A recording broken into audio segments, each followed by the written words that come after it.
La semaine dernière, j'avais un rendez-vous important. Il faisait froid et j'étais en retard. J'ai couru de plus en plus vite, toujours plus vite, encore plus vite. À un moment, je me suis aperçu que mes jambes étaient plus rapides que moi. Elles commençaient à me distancer. J'ai crié après elles, leur demandant de m'attendre. Mais elles n'entendaient rien, car mes oreilles étaient avec moi. Après quelques instants, elles ont disparu de ma vue après un virage. Je me suis inquiété. Je me demandais si elles connaissaient le chemin.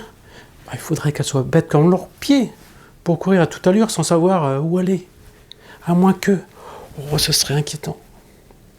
Si elles avaient pris peur, si elles s'étaient enfuies n'importe où, comment vais-je faire pour les retrouver? En plus, sans elles, je suis moins rapide. D'ailleurs, comment est-ce que je fais pour avancer? Je m'en étais pas rendu compte, mais j'étais en train de marcher sur les mains, de courir même. Quelqu'un s'approche de moi.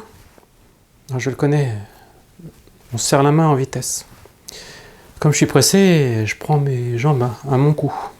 Une fois en route, je décide de jeter un œil pour tâcher de retrouver mes jambes. Avant, je m'assure que mon œil a bien compris. Mes consignes sont bien précises. Je voudrais pas qu'il parte à l'aveuglette. Quelques minutes plus tard, mon œil revient et m'informe qu'il n'a rien trouvé. Je fais une pause pour faire le point. Au moment de repartir, je m'aperçois qu'il me manque une main. Je la vois qui essaie de sortir en douce de ma poche où elle était bien au chaud. C'est bien la peine de faire des pieds et des mains pour retrouver mes jambes, si c'est pour que chacun en fasse à sa tête. Alors, je vais la taper avec sa sœur. Mais mon autre main refuse. Je la punirai plus tard. Je lui donnerai un coup de pied une fois qu'elles m'auront donné un coup de main pour retrouver mes jambes.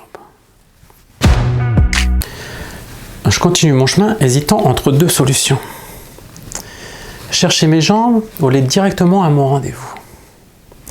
Je regarde l'heure sur la montre qui est à mon poignet.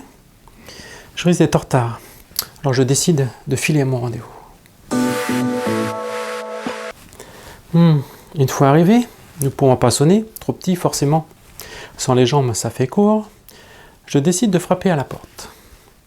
J'essuie mes mains sur le paillasson après que la secrétaire m'a demandé d'entrer. Elle me dit que mes jambes sont déjà arrivées. J'en profite pour les remettre. Le spécialiste que je devais voir vient me saluer. Il me fait passer dans son bureau. Je lui explique que je suis détachable. Il me demande si j'ai perdu la tête. Je lui dis que non, ça ne m'est jamais arrivé, puisque je suis dedans. Il m'analyse et me donne son diagnostic. Chacun de vos membres s'échappe car ils ont besoin de liberté, de vivre à pleines dents. Ils n'ont pas à vous obéir au doigt et à l'œil.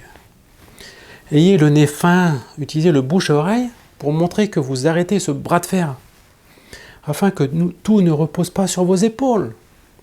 Faites le dos rond sans vous prendre la tête. N'agissez pas à toutes jambes. Prenez les choses en main, serrez-vous les coudes et gardez les pieds sur terre. Et si, pour la suite, vous ne savez pas quoi faire, écoutez votre cœur.